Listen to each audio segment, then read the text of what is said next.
Привет! Сегодня мой выбор пал на китайский язык. Не знаю почему, но вот так вот мне захотелось. Нужно начать с того, что любовь к китайским традициям и культуре у меня появилась еще в детстве. В то время достаточно популярны были китайские фильмы, и выбор, в принципе, был небольшой фильмов, которые можно было просматривать. Вот. И уже в возрасте 15 лет я стала заниматься спортивным ушу, и тогда моя любовь к культуре, я смогла выразить свою любовь к китайским традициям и культуре, к боевым искусствам, то есть уже с помощью своего тела.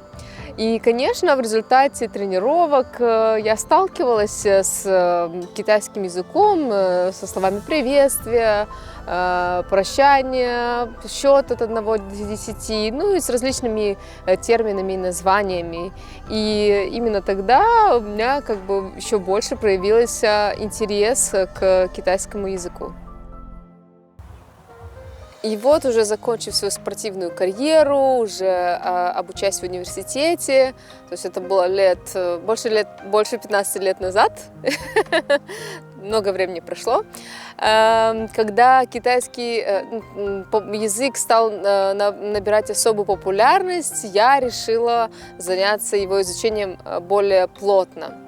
Но выбор мой пал на самостоятельные курсы. В то время как раз, опять же, набирали популярность онлайн-курсы. И прошерстив интернет и изучив, какие диалекты, в принципе, что из себя представляет китайский язык, мой выбор пал на мандаринский, который является официальным языком, поскольку, все его должны знать, да. Есть другие диалекты, но вот мандаринский язык, его обязательно к изучению в школах и, то есть в официальных учреждениях все разговаривают на нем и пишут на нем.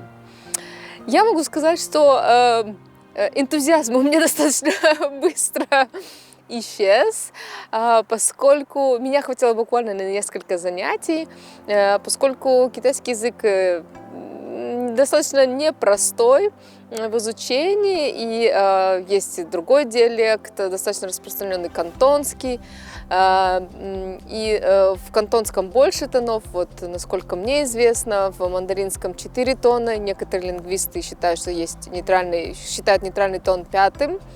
Вот, и вот как раз на этих тонах я поняла, что что-то у меня не очень получается, и не могла никак уловить разницу между этими тонами. Вот. Но, конечно, это был очень интересный опыт, и все равно моя жизнь так или иначе, китайский не уходил из моей жизни, и именно Китай в целом, то есть именно отношение к этой культуре, к этой стране, все равно так или иначе, но на протяжении всей моей жизни присутствовало. Ну и, как я уже сказала, китайский язык не оставлял, или Китай был в моем сердце. Конечно, история Китая, культура, и в любом случае мне очень хотелось побывать там, как-то прикоснуться с любой стороны, со стороны боевых искусств или со стороны просто туриста или проживает там. И так родилась вдруг идея поехать в Китай в качестве преподавателя английского языка, либо в детский сад, либо в школу, в младшие классы. И это было где-то в году 2016, когда я стала плотно этим вопросом заниматься. И я думала, что я преуспела в этом. Мне уже даже, я проходила несколько интервью и даже уже получила положительный ответ, положительный отзыв. И мне сказали, что вот так совпало, что это все проходило, по-моему, наверное, в феврале или в январе, как раз когда празднуется китайский Новый год, в зависимости от лунного календаря. И получилось, что это было прямо перед празднованием китайского Нового года, когда я проходила интервью. И все, я уже знала, в какой город я поеду, какие будут условия работы. И мне должны были просто прислать контракт на подпись. То есть меня одобрили, да, но надо было подождать неделю, по-моему, или 10 дней, после празднования Нового года, потому что это были официальные выходные в Китае. Честно говоря, я уже не помню название города, потому что это был достаточно небольшой город, но я помню, что он был на морском побережье. То есть я уже все картинки изучила, в интернете все посмотрела, уже родным сказала, что все, будете скоро меня провожать в Китай. Ну, хочешь насмешить Бога, расскажи ему о своих планах. Я уже мысленно праздновала свой переезд в Китай, и спустя вот эти выходные, праздники, мне пришло сообщение, что вот как бы извините, но мы уже нашли другого человека. Я не знаю, как это расценивать, на тот момент я очень расстроилась, но в жизни я понимаю, что все происходит по определенному сценарию, то есть как бы ничего не происходит просто так. Так что моя дорога в Китай как бы продолжается, я там до сих пор еще не была, но я себе этого очень сильно желаю. Но пока Китай приходит ко мне, и это выразилось следующим образом. В прошлом году мы с моим супругом, как раз когда были в Бухаресте, мы прогуливались по центру города, и тогда...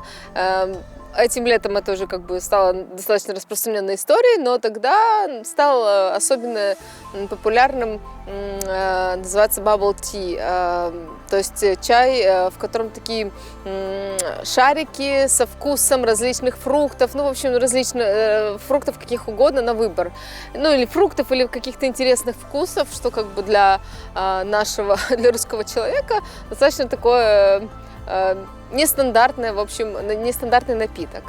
И мы зашли, это был именно китайский ресторанчик, и на тот момент в нем не было посетителей, был только владелец или как бы продавец. И, честно говоря, я не использовала китайский язык, слова точнее, уже вот много лет, наверное, уже лет 15-16, я не помню, но, в общем, я не практиковала ни с кем, и никогда ни с кем глобально так не общалась. И тут мы зашли, и думаю, ну как же, надо же использовать возможность и посмотреть на реакцию человека. Ну, в общем, я немножко стеснялась, но в какой-то момент просто как бы поздоровалась по-китайски, и потом как бы там сказала пару фраз, там, как дела и так далее. На что реакция продавца была такой радостной и для меня неожиданной. И он меня спросил, где вы учили китайский? А мне смешно стало, потому что это нельзя сказать, что я учила китайский или что-то там глобально знаю. Я знаю только, как считать от 1 до 10, какие-то слова приветствия. Вот. Но я получила такое удовольствие от этого небольшого общения, и я немножко ему... Ну, он разговаривал очень хорошо по-румынски, и я ему объяснила на румынском, конечно, не на китайском, ну вот, что так и так, что я занималась боевыми искусствами, то есть занималась ушу, это переводится как китайская гимнастика, ушу, вот. И, ну, объяснила, как бы рассказала свою историю, что вот у меня была такая любовь всегда и, ну, такой интерес к их культуре. И после этой встречи я настолько была радостной, я не думала, что что-то осталось в моей памяти. Я не думала, что это действительно... Мне казалось все время, что китайский язык достаточно сложный по интонации, произношению. Я не думала, что носители языка меня действительно могут понять. Вот, и, ну, для меня это был такой приятный опыт, это было в прошлом году, то есть, как бы, ну, я действительно, много-много лет прошло с тех пор, как я как-то более плотно соприкасалась с языком. И просто я лишний раз это мне убедила в том, что, во-первых, наш мозг это что-то, какой-то удивительный орган, и все, что мы когда-то изучали, но так или иначе сохраняется, где-то там откладывается. И каждый раз я это убеждаюсь, как бы, когда касается это каких-либо языков, ну и в принципе. И во-вторых, что, ну, то есть, как бы, соответственно, ничего просто так не проходит бесследно, то есть вся эта информация, она у нас хранится где-то там. И просто очень приятно, что это вроде, казалось бы, такая мелочь, но она принесла мне такую бурю эмоций, и я поняла, что... Да, это все-таки моя история, языки — это моя любовь, и неважно, сколько ты знаешь на языке, сколько слов, может, знаешь предложение, неважно, там, может, у тебя какой-то уже уровень там есть продвинутый или даже какой-то небольшой начальный уровень. Это в любом случае это достижение, в любом случае это здорово, и этим надо пользоваться, если это приносит тебе радость. Это вот любые знания. Я никогда не думала, что я буду рассказывать на самом деле о китайском языке, в котором я, как опять же повторюсь, я знаю буквально там пару фраз. Но этот вот опыт общения с человеком совершенно другой культуры на его языке, он, конечно, меня очень сильно вдохновил и обогатил. И я этим делюсь, чтобы вы получили вдохновение в тех сферах, которые приносят вам радость. И если вы где-то чувствуете, что хотели бы чем-то заниматься, что у вас вызывает радость или улыбку, или приносит какое-то ощущение внутренней гармонии, то дерзайте небольшими шагами, то есть не надо думать как-то глобально, потому что меня лично это обычно пугает, и кажется, что что-то недостижимо, какая-то цель, именно потому что я мыслю слишком масштабно. А когда ты делаешь небольшой шаг за шагом, то как бы со временем ты увидишь результат, прогресс будет очевиден. Главное кайфовать в хорошем смысле, наслаждаться процессом, делать то, что тебе нравится.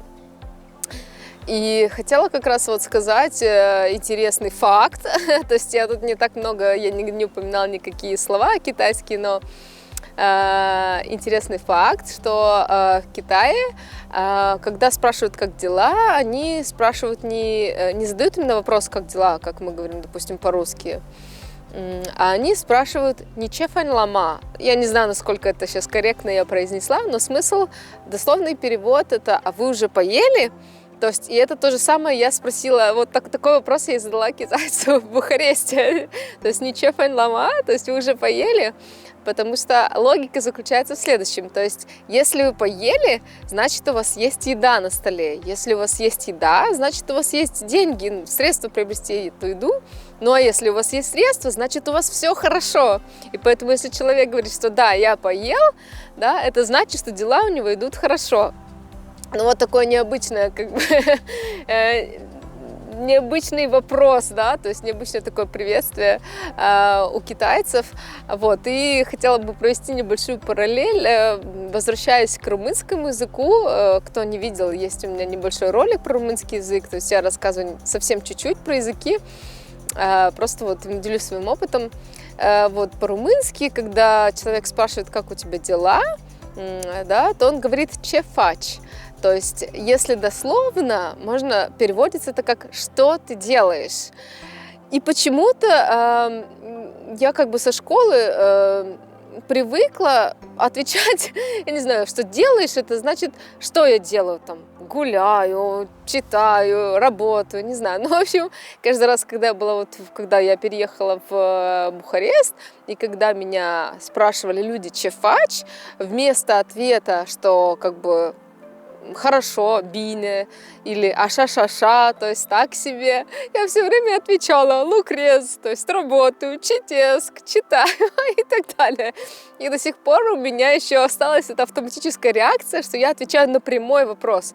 То есть я не отвечаю, как у меня дела, хорошо, плохо, замечательно, прекрасно, да, а я говорю, что я реально делаю, то есть какой-то процесс. Ну и, конечно, я понимаю по реакции людей, которые задают этот вопрос, что что-то как-то я не так ответила, потому что они-то ждут, что я отвечу, что у меня супер, что у меня дела так или иначе, как-то идут определенным образом. Но они ждут, что я отвечу, что ой, а я пошла в магазин, или я смотрю телевизор. То есть это стандартный вопрос, я его в своей голове перевожу именно дословно с румынского на русский. То есть что ты делаешь, а не как дела. Вот, такой вот мой опыт в отношении, в данном случае, китайского и румынского языков. Благодарю вас за внимание. Сеси, это было по-китайски. Спасибо. Увидимся.